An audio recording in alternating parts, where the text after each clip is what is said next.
지혜야, 넌 정말 운이 없구나. 시어머니 박선영의 차가운 목소리가 병실에 울려 퍼졌습니다. 저는 침대에 누운 채로 그 말을 들으며 가슴이 답답해지는 걸 느꼈어요. 교통사고로 다리를 다쳐 한 달간 입원해야 한다는 의사의 말에 가장 먼저 떠오른 건 집안일이었습니다. 그날 오후 횡단보도를 건너다가 갑자기 달려온 트럭에 치였어요. 의식을 잃고 병원에 실려왔을 때 가장 먼저 달려온 사람은 시어머니였습니다. 남편 민수는 회사 회식이 있다며 늦은 밤에 나타났죠. 술 냄새를 풍기며 병실에 들어온 민수를 보며 저는 또 한 번 마음이 무너지는 걸 느꼈어요. 의사 선생님은 다리 골절이 심해서 최소 한 달은 입원해야 한다고 말씀하셨습니다. 수술도 받아야 하고 재활치료도 필요하다고 하셨어요. 그 말을 듣는 순간 머릿속에는 온통 집안일 생각뿐이었습니다. 빨래는 누가 할까? 청소는 어떻게 하지? 시어머니 식사는 누가 챙길까? 박선영은 병실에서 한숨을 깊게 내쉬며 말했습니다. 이거 참, 집안이 어떻게 돌아갈지 걱정이네. 저는 죄송스러운 마음에 고개를 숙였어요. 사고가 났다고 해서 집안일이 멈춰지는 건 아니잖아요. 결혼한 지 5년 동안 단 하루도 집을 비운 적이 없었는데 이렇게 갑자기 한 달이나 병원에 있어야 한다니 마음이 무거웠습니다. 다음 날 아침 박선영이 다시 병원에 왔어요. 평소보다 화장을 진하게 하고 새 옷을 입은 모습이 조금 이상했지만 별다른 생각은 하지 않았습니다. 시어머니는 제 병실 침대 옆에 앉으며 말했어요. 지혜야, 내가 없는 동안 내가 집안일을 다 해야겠구나. 정말 힘들겠지만 어쩔 수 없지. 그 말에 저는 더욱 미안한 마음이 들었습니다. 58살의 시어머니가 모든 집안일을 혼자 하시게 된다니 정말 죄송스러웠어요. 박선영은 계속해서 한숨을 쉬며 마치 제가 일부러 사고를 낸 것처럼 말하셨습니다. 그날부터 저는 병원에서 하루하루를 보내며 집 걱정만 했어요. 시어머니가 혼자서 모든 일을 감당하고 계실 텐데 정말 죄송하고 걱정스러웠습니다. 민수는 바쁘다며 주말에만 잠깐씩 들르곤 했고 평일에는 거의 얼굴을 보기 어려웠어요. 한 달 후 드디어 퇴원 날이 다가왔습니다. 의사 선생님은 다리가 많이 좋아졌지만 아직 무리하면 안 된다고 당부하셨어요. 저는 목발을 짚고 천천히 걸으며 집으로 돌아갈 준비를 했죠. 퇴원 전날 밤 민수에게 전화를 걸어 내일 퇴원한다고 알렸습니다. 그런데 민수의 반응이 조금 이상했어요. 평소라면 기뻐해야 할 텐데 목소리가 어딘지 당황스러워 보였습니다. 갑자기라는 말을 반복하며 회사에 급한 일이 있어서 못 데리러 갈 것 같다고 했어요. 저는 실망스러웠지만 이해한다고 말했습니다. 다음 날 아침 박선영에게 전화를 걸었는데 한참 후에 받으셨어요. 숨이 가쁜 것 같았고 목소리도 어딘지 급해 보였습니다. 어머니, 오늘 퇴원이에요. 데리러 와주실 수 있나요? 제 퇴원 날짜를 잊고 계신 것 같았죠. 조금 있다가 가겠다고 하시면서 말이에요. 한 달 동안 기다리고 기다렸던 퇴원인데 가족들이 모두 무관심한 것 같아 마음이 씁쓸했습니다. 1시간 후 박선영이 병원에 도착했어요. 평소보다 화장이 진하고 옷차림도 꽤 신경 쓴 모습이었습니다. 그리고 왠지 모르게 초조해 보였어요. 계속 시계를 보며 빨리 가자고 재촉하셨죠. 집에 가서 할 일이 많다고 하시면서 말입니다. 택시를 타고 집으로 향하는 내내 박선영은 계속 불안해하는 모습이었어요. 자꾸 손목시계를 보고 핸드폰을 만지작거리셨습니다. 평소에 이렇게 초조해하시는 모습을 본 적이 없어서 이상했어요. 혹시 제가 없는 동안 무슨 일이 있었던 건 아닌지 궁금해지기 시작했습니다. 제 도착하자 박선영은 저보다 먼저 현관문을 열고 들어가셨어요. 그리고 제가 현관에서 신발을 벗는 사이에 뭔가 급하게 움직이는 소리가 들렸습니다. 무언가를 서둘러 치우는 듯한 소리였어요. 뭔가를 옮기거나 감추는 것 같은 바스락거리는 소리가 계속 들렸죠. 저는 목발을 짚고 천천히 거실로 들어갔습니다. 박선영은 소파 뒤에서 무언가를 주워 담고 있었어요. 제가 다가가자 급하게 뒤로 숨기시는 모습이 보였습니다. 시어머니의 행동이 너무 수상스러웠지만 직접 묻기에는 왠지 용기가 나지 않았어요. 하지만 분명히 뭔가를 숨기고 계신다는 확신이 들었습니다. 집에 들어선 순간 뭔가 이상한 느낌이 들었습니다. 분명히 제가 떠나기 전과는 다른 냄새가 났어요. 향수 냄새 같기도 하고 제가 사용하지 않는 샴푸 냄새 같기도 했습니다. 달콤하면서도 진한 향이 집안 곳곳에 배어 있었죠. 거실을 둘러보니 소파 배치가 조금 달라져 있었어요. 원래 벽에 붙여놨던 소파가 가운데 쪽으로 옮겨져 있었고 티테이블 위에는 제가 기억하지 못하는 컵이 하나 놓여 있었습니다. 예쁜 분홍색 머그컵이었는데 우리 집에는 분명히 없던 것이었어요. 어머니, 이 컵은 뭐예요? 박선영은 새로 샀다고 하시면서 온라인으로 주문했다고 말씀하셨습니다. 하지만 평소에 온라인 쇼핑을 할 줄도 모르시는 분이 갑자기 머그컵을 주문하셨다는 게 이상했어요. 침실로 들어가니 더욱 놀라운 변화가 기다리고 있었습니다. 침대 시트가 바뀌어 있었어요. 원래 파란색 체크무늬였는데 지금은 흰색 무지 시트가 깔려 있었습니다. 더러워져서 바꿨다고 하시면서 제가 한 달이나 없었는데 먼지가 많이 쌓였다고 하셨죠. 그런데 제 화장대 위에는 사용하지 않는 립스틱이 하나 굴러다니고 있었어요. 밝은 핑크색 립스틱이었는데 박선영은 항상 진한 빨간색만 바르시거든요. 급하게 달려와서 자신의 것이라며 가져가셨지만 믿기 어려웠어요. 화장실에 가니 더욱 놀라운 일이 기다리고 있었습니다. 세면대 옆에는 제가 사용하지 않는 샴푸가 놓여 있었어요. 고급 브랜드의 샴푸였는데 평소 우리 가족이 쓰는 것보다 훨씬 비싼 제품이었습니다. 광고 보고 샀다고 하시지만 평소 알뜰하시기로 유명한 시어머니가 갑자기 비싼 샴푸를 사셨다는 게 믿기지 않았어요. 박선영의 목소리에는 긴장감이 흘렀습니다. 그날 밤 잠자리에 들면서도 계속 이상한 느낌이 들었어요. 집안 곳곳에서 발견한 낯선 물건들, 바뀐 침대 시트, 그리고 시어머니의 어색한 반응들이 머릿속을 맴돌았습니다. 뭔가 숨기고 있는 것 같았지만 확신할 수는 없었죠. 새벽에 화장실에 가다가 거실을 지나는데 소파 틈새에서 뭔가 반짝이는 게 보였습니다. 자세히 보니 작은 귀걸이였어요. 제 귀걸이가 아닌 낯선 귀걸이였습니다. 다음 날 아침 저는 어제 발견한 귀걸이를 들고 시어머니께 물어봤습니다. 작고 예쁜 진주 귀걸이였는데 분명히 우리 집 것이 아니었어요. 박선영은 귀걸이를 보자마자 얼굴이 굳어졌습니다. 잠시 당황하는 기색을 보이더니 이내 태연한 척 우리 옆집 김씨 아줌마가 왔다가 떨어뜨리고 간 거라고 말했어요. 하지만 김씨 아줌마는 70이 넘으신 분인데 이런 젊은 스타일의 귀걸이를 하실 리가 없었습니다. 점심 준비를 하러 부엌에 갔는데 냉장고를 열어보니 더욱 이상한 점들이 보였어요. 평소에 없던 음료들이 가득 들어 있었습니다. 과일 주스며 에너지 드링크며 젊은 사람들이 좋아할 만한 음료들이었어요. 민수가 사온 거라고 하셨지만 평소 커피 외에는 거의 마시지 않는 민수가 이런 음료를 사올 리가 없다는 걸 저는 잘 알고 있었거든요. 오후에 빨래를 정리하다가 더욱 충격적인 발견을 했습니다. 세탁기 안에서 낯선 속옷이 나온 거예요. 제 것도 아니고 시어머니 것도 아닌 젊은 여성이 입을 법한 예쁜 레이스 속옷이었습니다. 심장이 쿵쾅거리기 시작했어요. 이건 정말 설명할 수 없는 일이었습니다. 제가 입원한 한 달 동안 도대체 이 집에서 무슨 일이 있었던 걸까요? 어머니, 이게 뭐예요? 제가 속옷을 들고 거실로 나가자 박선영이 깜짝 놀라며 일어났습니다. 얼굴이 새하얗게 변하더니 급하게 다가와 속옷을 낚아챘어요. 제 친구가 놓고 간 건 같다고 하시면서 말문이 막힌 듯 머뭇거셨습니다. 평소 당당하시던 모습과는 전혀 달랐어요.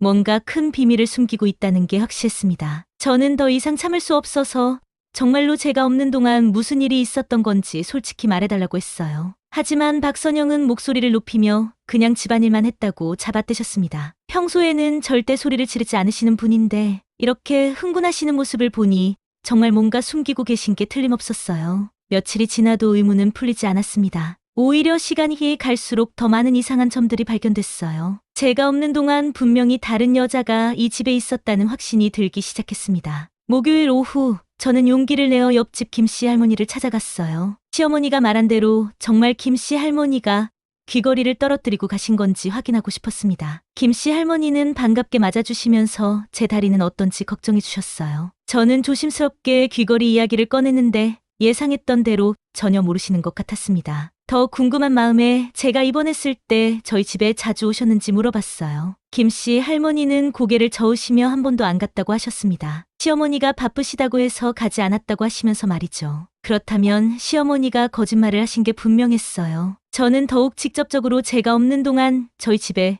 누가 자주 오는 거 보셨는지 물어봤습니다. 김씨 할머니는 잠시 생각하시더니 작은 목소리로 물어봐도 되는 거냐고 되묻으셨어요. 저는 뭔가 이상한 점이 많아서 궁금하다고 말씀드렸습니다. 사실은 말이야, 젊은 여자가 자주 오더라고. 20대 후반쯤 되는 것 같던데 참 예뻤어. 제 심장이 쿵 떨어지는 느낌이었어요. 역시 다른 여자가 있었던 거였습니다. 그 여자에 대해 더 자세히 물어보니 키가 크고 머리가 긴 여자였다고 하셨어요. 옷도 참 잘 입고 다니더라고 하시면서 이상한 게 밤늦게 오는 경우가 많았다고 하셨습니다. 보통 저녁 8시나 9시쯤 오더니 다음날 아침에 나가더라고 하셨어요. 김씨 할머니의 증언에 저는 충격을 받았습니다. 제가 입원한 동안 다른 여자가 우리 집에서 밤을 보냈다는 뜻이었거든요. 더욱 놀라운 건 그 여자가 시어머니와 꽤 친해 보였다는 거였어요. 같이 시장도 가고 팔짱까지 끼고 다니던데 마치 모녀 같더라고 하셨습니다. 저는 더 이상 들을 수가 없었어요. 시어머니가 모르는 젊은 여자와 이렇게 친하게 지내셨다니 도대체 그 여자가 누구일까요? 집으로 돌아가는 길에 온갖 생각이 머릿속을 맴돌았습니다. 혹시 민수와 관련이 있는 건 아닐까 하는 불길한 예감이 들기 시작했어요. 그날 밤 민수가 퇴근해서 돌아왔을 때 저는 용기를 내어 물어봤습니다. 더 이상 모른 척할 수 없었어요. 제가 입원했을 때 집에 누가 자주 왔었는지 물어보니 민수의 얼굴이 순간 굳어졌습니다. 평소와 다른 반응이었어요. 이웃에서 젊은 여자가 자주 오는 걸 봤다고 한다니까. 민수는 잠시 당황하는 기색을 보이더니 태어난 척 회사 후배가 한두 번 문안 왔었다고 말했습니다. 김미영이라고 우리 팀 막내야. 착한 애라서 문안 인사하러 온 거야. 김미영이라는 이름을 처음 들었지만 민수의 설명에는 뭔가 어색한 부분이 있었어요. 단순히 문안 인사를 하러 왔다면 왜 밤늦게 와서 아침에 가는 건지 이해할 수 없었습니다. 민수에게 왜 밤늦게 와서 아침에 갔는지 물어보니 목소리가 조금 높아졌어요. 평소 차분한 성격인데 이렇게 반응하는 게 이상했습니다. 누가 그런 말 했냐고 되묻으면서 점점 짜증을 내기 시작했어요. 다음 날 민수가 출근한 후 저는 시어머니를 찾아가 직접 물어봤습니다. 김미영이라는 사람을 아시는지 물어보니 박선영의 얼굴이 순간 새하얗게 변했어요. 완전히 들킨 표정이었습니다. 처음에는 모른다고 하시더니 민수 회사 후배라고 하니까 한두 번 본 것 같기도 하다고 애매하게 대답하셨어요. 저는 더 이상 불려 말할 수 없어서 솔직히 말해달라고 했습니다. 그 김미영이라는 사람이 정말 단순히 문안만 하러 온 거냐고 물어봤어요. 박선영은 한참을 망설이더니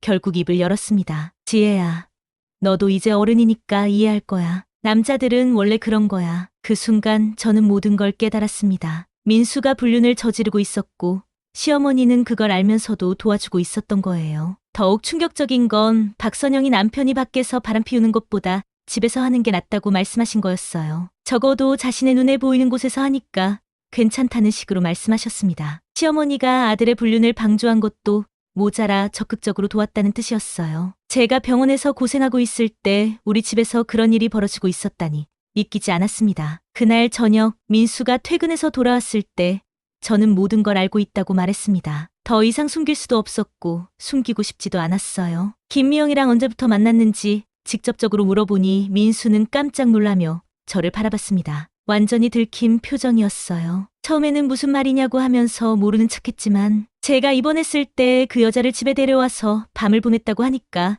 민수의 얼굴이 창백해졌습니다. 한참을 말없이 있다가 결국 고개를 숙이며 미안하다고 했어요. 정말 미안하다고 하면서 자신도 모르게 그렇게 됐다고 변명했습니다. 제가 입원하고 나서 너무 외로웠고 미영이가 위로해줘서 그렇게 됐다고 하더군요. 위로해줘서 우리 침대에서 잤다는 건지 되묻자 민수는 대답하지 못했습니다. 그때 박선영이 거실로 나와 끼어들었어요. 너무 흥분하지 말라고 하시면서 남자들은 원래 그런 거라고 또 말씀하셨습니다. 저는 어머니까지 왜 나서시냐고 했어요. 어머니가 도와주신 거 아니냐고 따졌습니다. 박선영은 도와줬다는 게 뭐냐고 하시면서 그냥 모른 척 해준 거라고 말씀하셨어요. 뻔뻔한 태도에 저는 더욱 화가 났습니다. 모른 척이 아니라 그 여자랑 시장도 같이 가고 밤새 재워줬다고 하니까 박선영은 그게 뭐가 잘못됐냐고 반문하셨어요. 아들이 밖에서 바람 피우는 것보다 낫다고 하시면서 말이죠. 제가 병원에서 고생하고 있는데 우리 집에서 그런 짓을 하는 게 낫다고 하시는 건지 물어봤지만 여전히 자신이 잘못한 게 없다는 표정이었습니다. 민수가 조심스럽게 이제 그 일은 끝났다고 말했지만